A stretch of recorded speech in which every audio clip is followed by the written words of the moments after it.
Well, thanks. This morning I got an email. The email had said that LinkedIn's thousands of usernames passwords have been leaked, including my own, and they are available on the public domain, more so on the darknet. So it is a very bad news to get started in the morning, but the Supreme Court recently is going to decide, is WhatsApp a good enough legal ground for criminal prosecutions? Because WhatsApp is now the de facto mode for communicating a variety of things, including all kinds of legal, paralegal, quasi-legal and anti-legal mechanisms and processes. And of course, whatever we do on WhatsApp or any social media or over-the-top applications have legal ramifications. But how about this? When you deny the fact that an IRCTC website has been hacked, but there are still CDs available whose fathers are not known, it's a case fit for investigation, but more bigger still, it's a case for us to wake up. Because cybercrime is here to stay. So when we look at Brussels, we say, okay, that was somewhere remotely in that part of the world. No, it had a cyber element, it got implemented, it got planned out all in cyberspace. So Anna talked about Apple versus FBI. I think that program has been pretty much in the discussion, but I think, how about this? How about if you get this 251 rupees phone? And majority of Indians applied for it. The site crashed, 76 crore rupees picked up. But imagine if this was to be floated in the Indian ecosystem by some foreign state actor. You don't know. The kind of ramifications it has on cybersecurity and legalities, we don't know. So what happens when Pathan Code takes place? The 4 calls on the right-hand side is all that we have, which is available in the public domain, should we want to proceed forward. Now these calls have not been taken up legitimately as per the interception processes, so there are going to be practical challenges as we go and deal with these new kinds of cyber criminal activities.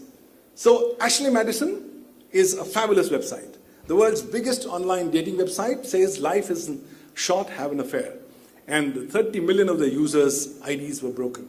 And now recently, 3 days back, a US judge has said that, sorry, nobody will be able to rely upon the leaked information from Ashley Madison for any legal proceedings, because those was the information that hackers had got illegally and released in the public domain. So different from India, where an Indian Supreme Court says, sorry, you may get information or evidence even through illegal means. We will still have an ability to relook it and stuff like that. But I think when you look at the entire ecosystem of SMAC, social, mobile, cloud and analytics, I think it's a dreamer's world as far as cybercrime is concerned. Well, for cybercrime, privacy is irrelevant. Freedom of speech is even more irrelevant, because according to them, their cyber criminal activity is their freedom of speech, of expressing what they really want to do. So sovereign nations clearly have a huge challenge as we go forward. But look at this guy. We picked him up in December 2014, India's first documented case of cyber terrorism, Shami, operating ISIS Twitter handles for 2 years from a corporate network in India. We didn't get to know about it. But now, as we go in prosecution, we find that we may not ultimately be very successful in getting him convicted under 66F, because a majority of his activities are not falling within the parameters of cyber terrorism under section 66F. Everything is on the cloud. We all love cloud. And we leave so many footprints, traces all around, that it's a gold mine for investigators, but it's also an immense challenge for courts, for legal professionals. And in India, if you want to steal, this is your fabulous destination, you get employed in a company, you steal the data, bring your own device, has brought in a new revolution of corporate thefts and, shall I say, stealing of corporate information. But then, we are beginning to see the impacts as we go forward. Cybersecurity is now the common center stage theme. And I think majority of cybercrimes that are happening are now focusing on cracking the cybersecurity ecosystem. China, last July, 1st July, said, sorry, my national security is so broad enough to include every element of cybersecurity. That's one model majority of countries are following up. But is that the only model?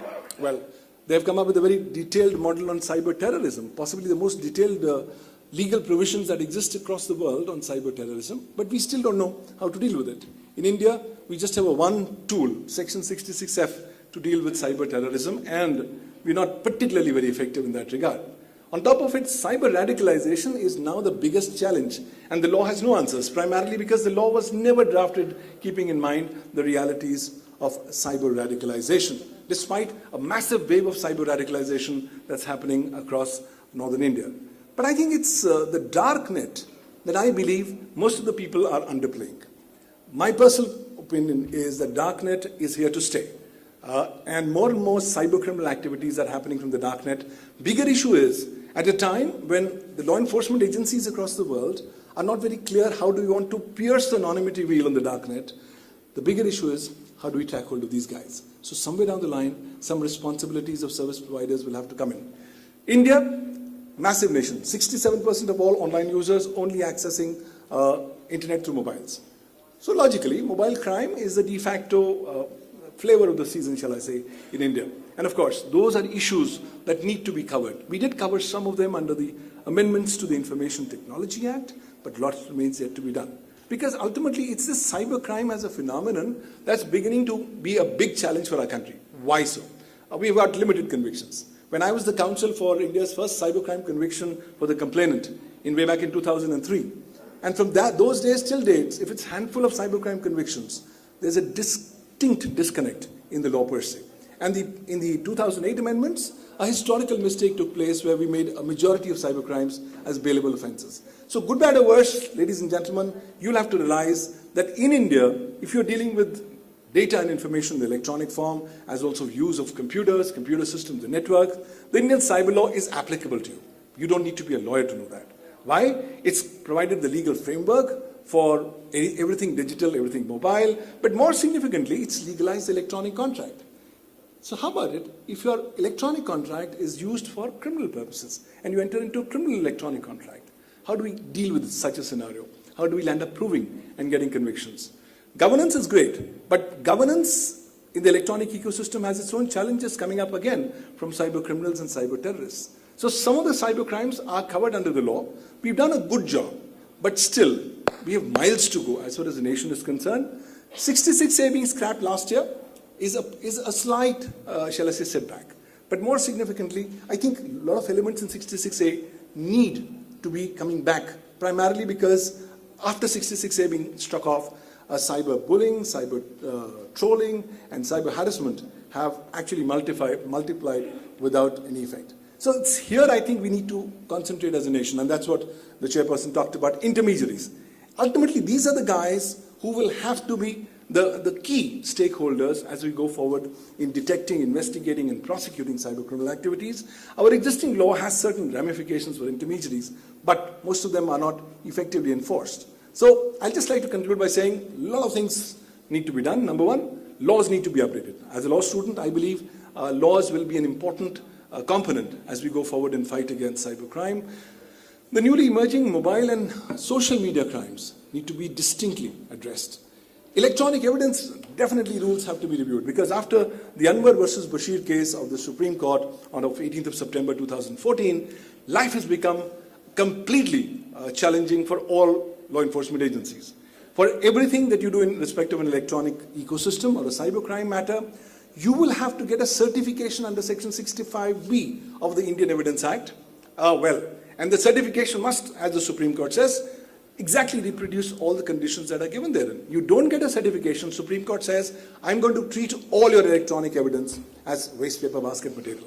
So thanks to this, there's a huge, shall I say, disconnect, because more and more cyber criminal trials, we are not able to proceed forward because of this particular ruling, and the time has come that we will have to ease out the rules for electronic evidence without compromising on some basic issues pertaining to authenticity and veracity of information. Specialized cybercrime courts, an absolute necessity of the times. Need for time-bound prosecution, a need for also collecting the relevant incriminating electronic evidence in a proper legal and timely manner. And of course, as everybody talks about, more capacity building. We have something known as the India Cybercrime Center. We work on the legalities of cybercrime. Centers like these, I think, require far more support as we go forward in this direction. Well, every day is a wake-up call for us, and as we work on these intersection of law and technology, we quickly realize there are no shortcuts, there are no absolute final conclusions. We are all in a stage of transition in this interregnum phase that we are currently going on, we have to quickly realize that the cyber law is there. It's enough good legal platform for us to go after cyber criminals, but far more activities need to be done. And finally, you don't have to be a lawyer to understand that cyber law and cyber crime are now today integral components of your life. And of course, we will have to be dealing with these issues, especially for cybercrime jurisprudence, as we go forward. Thank you, friends.